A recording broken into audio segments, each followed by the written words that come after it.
আজকে আপনাদেরকে দেখাবো ঢাকা শহরে কত সুন্দর গ্রামের পরিবেশ আছে।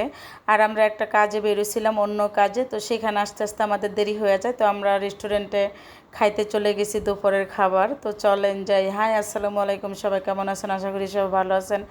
আলহামদুলিল্লাহ, আমি তো ভালো আছি। এই যে গাড়িতে উঠে চলে গেলাম, বাবু নামলো আর ভাইয়া, যে ভাইয়া ড্রাইভিং করছে, আর আমরা হাঁটতেছি বাবুর পিছনে পিছনে। প্রথমত মনে করেন যে একটা রেস্টুরেন্টে ঢুকছি, কি বলবো, আমি ঢুকলেই খালি ঝামেলা হয়, বুঝছেন? ঝামেলার কোনো শেষ নাই। যে ঢুকছি দেখছেন রেস্টুরেন্টের ভিতরে, যাই মুখ হাত ধুয়ে যে দেখেন কত সুন্দর খাবারের মেনু, কিন্তু কি বলবো, সাদা ভাত খাবো আজকে, বাঙালি খাবার খাবো, কিন্তু মনে করেন যে বাঙালি খাবার এখানে এই রেস্টুরেন্টে ভাতে সমস্যা। তো চলেন যাই, পুরোটা দেখাই। রেস্টুরেন্টটাও সুন্দর, আমি ওখানে যা হাত দিছি, বাবু দেখেন কত সুন্দর বসে আছে। তো এখানে পানি দিল, ওনারা পানিও দিতেছে, কিন্তু সর্বশেষের দেখেন কি সুন্দর হয়। ওই যে আবার দেখেন উনি 7 আপ নিয়ে বসে আছে, কিন্তু ওখানে ভাতটা সমস্যা। তো আমরা ওখান থেকে বের হয়ে আবার অন্য রেস্টুরেন্টে চলে গেছি। তো এই যে দেখুন ওখানে যাই, এই যে কত ভর্তা আইটেম, কিন্তু একটাও ভর্তার আইটেম নাই, শুধু আলুর ভর্তা আছে আর গরুর মাংস আর ডাইল আছে। কোন খাইতে গেছি ভর্তা, ভর্তা নাই, শুক্রবার দিন, সেজন্য নাই ভর্তা। তো এই যে দেখেন একদম ওনার ঘরেদের না রান্না করা গরুর মাংস আর আলুর ভর্তা দিছে, অনেক মজা ছিল খাবারটা, অনেক ভালো লাগতেছিল খাবারটা। এই যে দেখেন কাঁচামরিচ দিছে, লেবু দিছে, আরও সালাদ দিবে। দেখেন কত সুন্দর। অনেক দিন পরে এরকম বাইরে বাঙালি খাবার খাইছি, অনেক মজা লাগছে।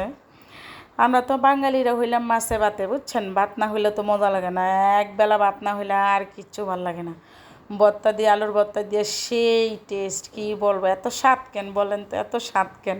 আবার নিচি হলো কাঁচামরিচ, লেবু, আহা হা, বিসমিল্লাহ কইয়া মুখে দিছে, একদম মন প্রাণ ভরে গেছে। এই যে দেখেন খাইতেছি, ক্ষুধাও লাগছে, সবাই মিলে খাইতে বসছি। বাবুর আবার আলাদা খাইতে বসছে, আমি আর বাবুর আব্বু এক টেবিলে খাইতে বসছি। ওর টেবিল থেকে বাবুর টেবিল আমাদের পাশেই, বাবুর আব্বুর প্লেট থেকে আবার কাঁচামরিচ নিয়ে এসে ওইটাও আমি খাইতেছিলাম। এই যে দেখেন আবার আমি অর্ডার করে কাঁচামরিচ নিছি, সালাদ নিছি, এই যে পেঁয়াজও নিয়েছি। খাবারটা একদম অসাধারণ মজা লাগতেছিল, খাবারটা খাইতেছিলাম, অনেক মজা লাগতেছিল। দেখেন একটা একটা করে লোকমা মুখে দিতেছি, আর মনে মনে আলহামদুলিল্লাহ বলতেছি যে অনেক মজা খাবার, অনেক প্রশংসা করছি খাবারটার। যে আসলে এই মানিগুলো হেরা হোটেল রেস্টুরেন্টে রান্না করে না, ওনারা বাসা থেকে রান্না করে তারপর হলো এই রেস্টুরেন্টে মানে খাবার পরিবেশন করে।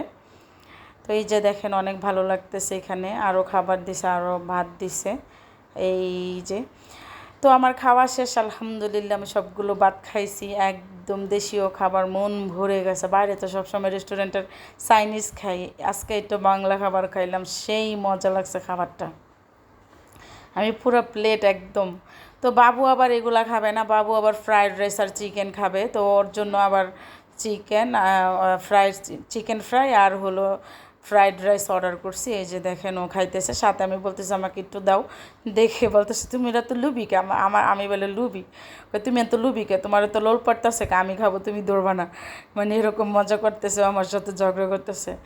তুমি খাইবে না, তাও আমি জোর করে নিয়ে খাইতেছিলাম, আর আমার স্বামীকে ধরে রাখছে, তুমি খাইবে না, আমাকে পুরাটা কিন্তু খাই শেষ করতে হবে। যে দেখছেন কীভাবে আমার দিতেছে না, দেখেন আমার দিকে কীভাবে তাকাইছে।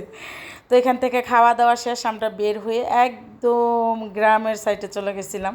দেখেন কত সুন্দর লাগতেছিল, ঢাকা সিটির ভিতরে আফতাবনগর, একদম ভিতরে গ্রামের পরিবেশ। তো ওখানে কিছু বড়ির মতো আমি একটা ফল দেখতেছিলাম, আমি যাই আবার সেখানে লাফাই লাফাই উঠছি, একদম উঁচা একটা জায়গা ছিল, টিলা। তো এই যে দেখেন পাশেই দেখি যে এটা বেরি বলে, এটা কেমন ধরনের বেরি আমি জানি না। তো এটা না আমি একটু মুখে দিছিলাম, মিষ্টি, কিন্তু এত আঠালো, আমার মুখটা পুরো আঠা হয়ে গেছে।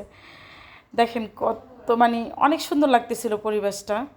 তো দুপুরের পরে আমরা আবার ওখানে চলে গেছিলাম। তো মুখটা আমার কেমন জানি হয়ে গেছে, আমি মনে করছি এটা খাওয়া যাবে, বেরিগুলো দেখি যে না, খাওয়া যায় না। তো এটা আঠালো একটা পদার্থের মতন এটা শরীরের ভিতরে। তো তেমন কিছুই লাগে না, জাস্ট একটু আঠা আঠা লাগছে। পরে আবার আমি পানি দিয়ে ধুইছি, যে আপনাদেরকে দেখাই যে ফলটা কেমন টাইপের, ভিতরে সাদা কিন্তু একদম আঠালো আঠালো। এই যে দেখছেন একদম হাতের ভিতরে মানে হলো বাজতেছিল। এই যে, তো আমার মুখের ভিতরে এরকম দুই ঠোঁট একসাথে দেখি বাজ্যা যাইতে লইছিল। এই যে দেখছেন কিন্তু মিষ্টি ফলটা অনেক মিষ্টি, আমি যেহেতু মুখে দিছি দেখছি যে অনেক মিষ্টি ফলটা, কিন্তু পুরো আঠালো দেখি যে আমার মুখ বন্ধ হয়ে আসতেছিল। আমি আবার একটা পাতাতে এখানে মুছলাম, যেহেতু আমার হাতে টিস্যু ছিল না। তো এই যে মুছে আমি আবার এই যে নিচে নাইমা যাই। নাইমা যাওয়ার পরে পিছনে ঘুরে দেখি কি যে এই যে দেখেন কত সুন্দর লাগতেছে, হাত দিয়ে আমি দেখাইতেছি, অনেক ভালো লাগতেছিল। নাইমা দেখি যে এখানে আবার একটু গাছ আছে এখানে পাশে দিয়া, ওখানে কনস্ট্রাকশনের কাজ চলতেছে। এই যে দেখেন মিষ্টি কুমড়া গাছ কত সুন্দর লাগতেছে, দেখাই লোভ লাগতেছে, কিন্তু কিছু করার নাই, এগুলো তো অন্য মানুষ লাগাইছে। দেখেন আমি চিপাটা দিয়ে আবার বের হয়ে আইসা ভিডিও করার জন্য, মনে করেন যে এখানে উনি একজন ভদ্র মহিলা ছিল, বলতে আপু আপনি এখানে এসে হাত ধন, তারপরে ভিডিও করেন। আমি ওই জিনিসটা খাইছি, উনি আবার অন্য সাইড দিয়ে দেখতেছিল, আমি এটা খেয়াল করি নাই। বলতেছে আপনি যে খাইছেন আমি দেখছি, তাড়াতাড়ি মুখ দেন, মুখ ধুয়ে নেন। তারপরে মুখ ধুয়ে পরিষ্কার করে তারপর ওখান থেকে আমি চলে আসি। এই যে বাবু দেখেন এখানে কি যেন নিতেছে, এক যে চকলেট। আমি বলতেছি ভিডিও করবো, দেখেন মুখটারে কোন দিক দিয়ে ঘুরাইতেছে, দেখছেন ও ভিডিও করবে না, কেমনটা লাগে কোন।